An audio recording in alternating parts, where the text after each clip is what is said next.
Hello friends. As you know, we've been running this series of lectures on feminist literary texts, and our focus is always on ideas, and those ideas have to be specific so that the advantage goes to the young scholar who understands the essence of those ideas as well as is able to relate those ideas to one's own context. Now, we are coming close to the end of the series, and hopefully we'll be finishing the series next month and start another later. In this penultimate month, we have Julia Kristeva as an important thinker of feminism, and she breaks new ground. She leaves certain parameters that were established by early feminists, and she disagrees with them. At the same time, she accepts their role, recognizes their role in the making and in the development of feminist thought. So far as she is concerned as a writer, as a thinker, as an activist in our time, let me furnish a few details about her life. She is of Bulgarian origin, and she settled in France. There she got her education, and there are 3 or 4 words that describe her role and her personality. First, she is a philosopher, and a philosopher is a much used term. Anybody who thinks a little abstractly can call oneself a philosopher, but in her case, it is philosophy of a different kind. She goes into areas of time. She also goes into the areas of space. She refers to different countries, and then she makes abstract ideas, and then she explains those ideas in their abstraction. So that way she's a genuine philosopher, one who is not bound by any preconceived notions. She has her own view, and that view is also dynamic. It is changing, it is evolving, and in that process she learns more and more and adjusts herself to newer challenges. So one would call her a philosopher. She's a critic. She writes about literature. In fact, she also writes literature. She's a novelist. But then she keeps in mind her philosophical approach as she writes, as she thinks, and as she explains. She's a semiotician. Semiotics is a term that is concerned with semiosis, the processes of language, the way we speak, the way we construct sentences, the way we relate a part of the sentence with another part, and the kind of meanings that are hidden in the signs which are the words. All this is called semiotics, and she definitely is very alert and aware about the use of words that she uses, that she adopts for her explanation in her analyses. She's a psychoanalyst. Psychoanalyst is a new term. It is a 20th century term when it was popularized, and the thinker, the writer, the analyst goes into the mind of the person, and sometimes not just into the mind of the person, but even into the mind of the character that has been adopted by a writer in one's book, a fictional book, or that is a novel or a short story. And she also writes novels herself, so she's a novelist. She is our contemporary. She is born in 1941, and she is alive and effective even today, and she is a name to reckon with. She belongs to the category of European feminists, and she draws a line of distinction, not merely between the rest of the countries and France, but also between America and France. And she says, American feminists may not agree with me, but this is what I have to say as a thinker and as a feminist. So I touched upon this word, semiotician, and let me go a little further into it, because when we read her, when we read the text of the essay that we have in mind to understand, then we'll do it better if we understand the implications of this word. She is expert in semiotics. That's what semiotician means. And then the word takes us to semantics. And what is semantics? It is meaning in language or logic. That's the general explanation. So when you speak a language, when I speak a language, when I use a word, when I want to communicate, then I use a word which is actually a sound pattern. and that sound pattern is a sign.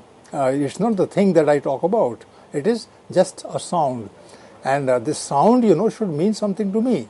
This is a very good and a very interesting area that has become, well known in our circumstances. But then language has a world of its own. Words, you can start using words in one manner. Another person may not understand the way you understand this word or what you denote by it. So there is always a gap between the meaning and the word that is used to communicate it. For let's say go into the dictionary to understand the meaning of semiotics. For Merriam-Webster's dictionary, the word denotes a general philosophical theory of signs and symbols. There is a philosophical theory. There is a theory, an approach, an abstract idea that tells us about the significance of signs. Signs are merely indications, and symbols. Symbols also are words which are not actually saying anything, but then they show us a picture, and that picture communicates to us in a context something which is very specific. And if that is taken as a science, then you can collect a large number of symbols and signs. You can make patterns out of them, and then you can theorize about them. Then you can say these are the rules that the signs and symbols generally follow. So these deals with especially with their function in both artificially constructed and natural languages. There are both kinds of languages: artificially constructed languages, which scholars construct. Sometimes they construct sentences, they coin phrases. Sometimes even mathematics is a language. Sometimes they are also science, and algebra also is a science and a language.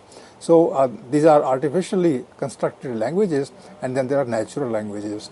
Languages which are in use in one country, in another, where people communicate with sounds which are specific, and only those people who live there and communicate with those others in the country, they can understand one another quite well. But then they have learned the sound patterns from their place, and they are natural surroundings that affected and influence the speakers, and therefore they are called natural languages. So far as we are concerned, in India, we have a large number of natural languages belonging to different regions, and those languages have a personality of their own. But then, if we try to understand them as scholars, then that will come under what I have already called semiotics. So this comprises, there is further explanation of the term semiotic, syntactics, syntax. This is a part of the sentence, and that there is an order of the phrases. There is an order of the clauses in the sentence. You slightly move that order, and then the whole meaning changes. And that is a very fascinating subject for us to discuss and understand. Then semantics, I have already explained, and pragmatics. So imagine how many words. I have not heard of this word. I had not heard of this word at a long time, and today I just use my guess in order to understand what pragmatics might mean. To me, it means the actual use of a word in a context. So I didn't plan something, for instance. I went to a new place, and there, I was face to face with an audience. I'm only imagining. So when I'm face to face with an audience, then I use a word, and that word does not take the message clearly. Therefore, I look at the faces of the audience, and then I use another word, and then the practical use of the word, that becomes important in that case. Okay, I hope you have understood the meaning of semiotics. You also know that Julia Kristeva is a semiotician, and that she'll be using different aspects of language to understand, and also to make us understand what she has to say about the problems that women face in the world of our time. These are the works that there are a few works only. She has written many more, and they are important. Desire in Language, A Semiotic Approach to Literature and Art. This is a book that she wrote in 1969. She was born in 1941, and when she was 28, then she wrote this book. And just see how scholarly the book appears from the title, itself. And she is using the word desire for language. So does one express one's desire in language? And then if that desire is expressed properly, then how do you approach that particular thing semiotically from the point of view of symbols and signs? And that should happen in the case of literature and art, because literature and art generally use signs. Words are signs, and in art even colors are signs. The space is signs. The distance between one stroke of the brush and another, and in other arts there are other forms, and those have to be understood. And she has written a book on that, a scholarly book, in 1969. Then there is another, revolution in poetic language. Generally, revolutions are mentioned in the case of society, where social relations are discussed. If they are rich and if they are poor, and the rich are controlling and the poor are behaving as slaves, then sometimes the world can change constitutionally and democratically, and then those who were yesterday suppressed now become equal to those others who were controllers. That is called science. That is called revolution. But in the case of language, can there be revolution? It will be interesting to read this book for that purpose, to find out how a poetic language can also have a kind of revolution in it. Of course, we can talk about revolution in language, revolution in literature in the Indian context also, but then that is done only by scholars. So for the general reader and audience, let's say that when things change happening different from what they were earlier, then one can call it broadly revolutionary. Another book, is Power of Horror, an essay on abjection. Horror, something that makes you fearsome, something that rattles you, something that takes away your sense of knowledge, and you start wondering as to what's going to happen, and you are afraid. And this is powerful. In fact, some people do not use very violent methods to terrify you, but just use a sense of horror. And then, she after that she explains it with reference to abjection. What is abjection? I had to think about this word before I put it for use here. For you, I heard about abject. You also have heard about abject. Abject is something which is lifeless, which is very low, where you feel very helpless. That is called abject. But what is abjection? Generally, one can say helplessness. But then, helplessness of whom? Helplessness where? Helplessness why? These are the questions that relate to our surroundings today, and she writes on that also. So I would say, from having a look at these things, that she is actually a very revolutionary thinker and writer who is talking about these aspects of reality that surrounds us. Abjection here is degradation, as I have already explained, decline. The book, which contains this title, this word in the title, concerns itself with surrendering to authority. So when you surrender to an authority, then you are an abject follower. Accepting the state of slavery, lacking the will to resist. So it's a very disappointing word that she is using in order to explain the condition of people at a particular time. Then, then I go to a quotation, and let's see how the quotation would appeal to us. This incredible need to believe, this is in fact a book called this incredible need to believe, and if this is the title, then what does it emanate? What do you get from such a word? Incredible need to believe.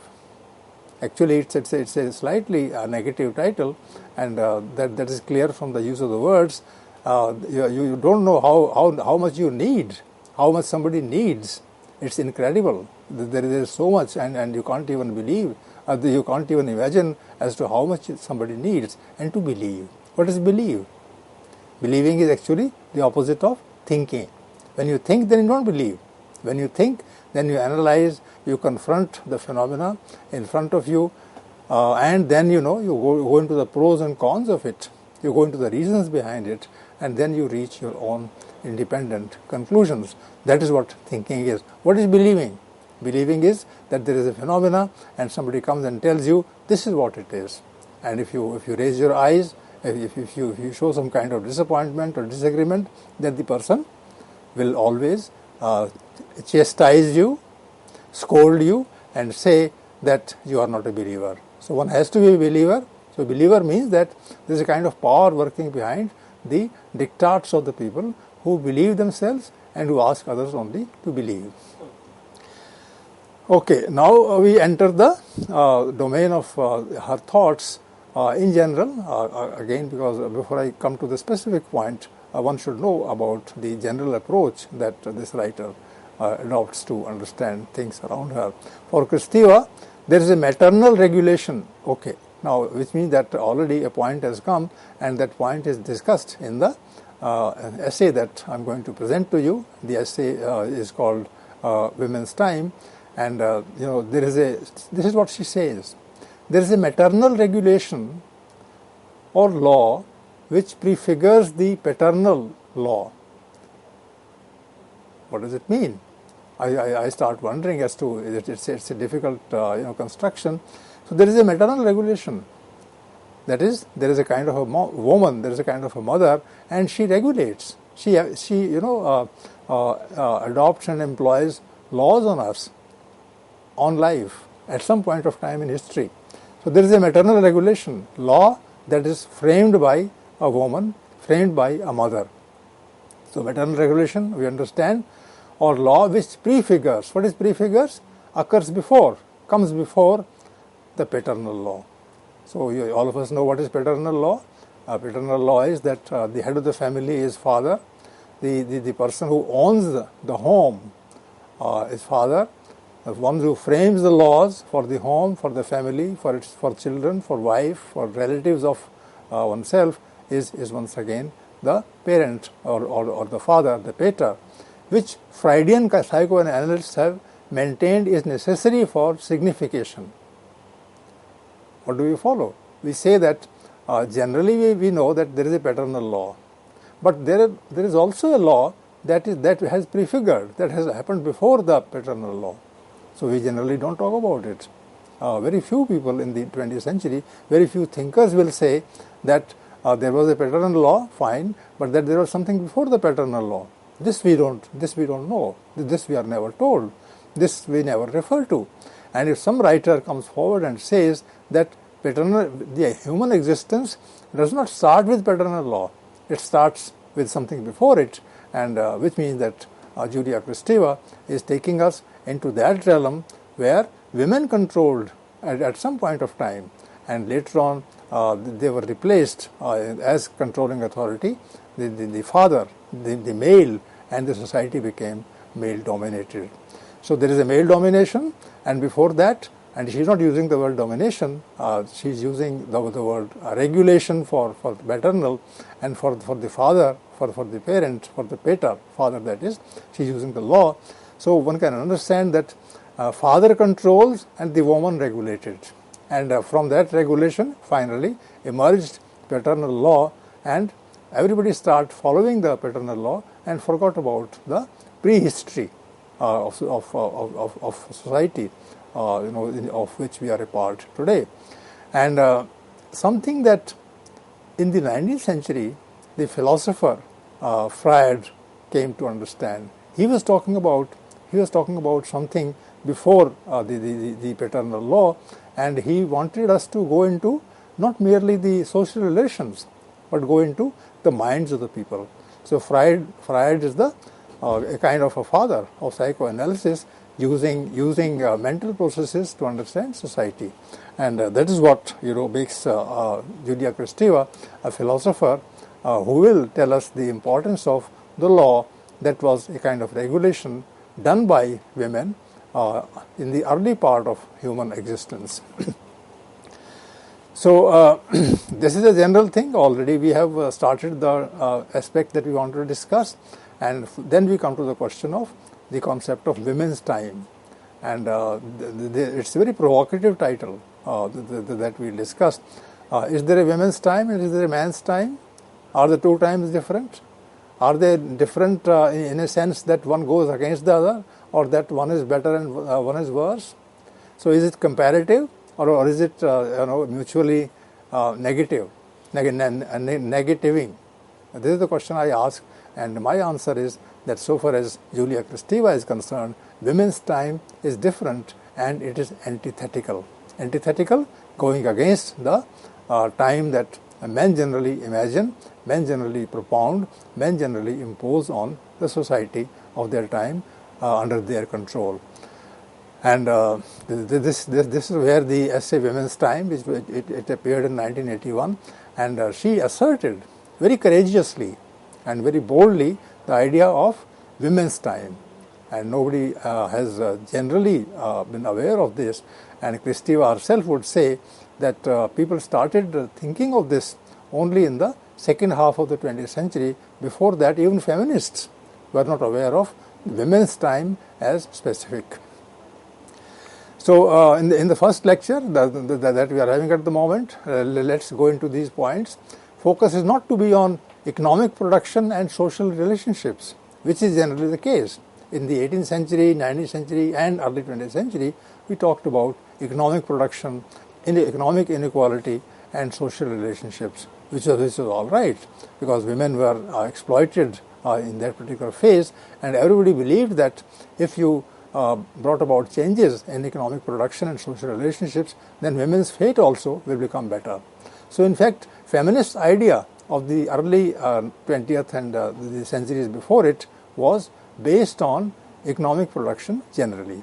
But now she says that in the latter half of the 20th century, there is a new idea on reproduction, survival of species, life and death, the body, sex and symbol. So it's not economic production, it is reproduction. Reproduction means giving birth to children. Survival of the species. Naturally, if children are not born, then society, the species, the human species will die. We will disappear from the earth. So that is very important. And life and death instead of relationships. The body, philosophy and social relationships don't talk about body. Body is generally a medical term. It's not a term of society. But then she brings the concept of the body, sex and symbol at the center of women's existence, and what constitutes women's time are these things. Further, the term symbolic denominator, because our denominator is the approach, is the word, is the phrase used by Kristeva, is based on that which the present day art, philosophy and religions manifest than on its economic profile. So we, as we already generally talked about it, that of course we should understand the economic reality surrounding us and controlling us. At the same time, there are certain things that can be said about other areas which are not economic in nature and which actually talk about the question of the human body, talk about the question of the species, talk about the difference between the woman and the man. Let us consider the following in the context. I raised this question in the beginning, but in this lecture, which time?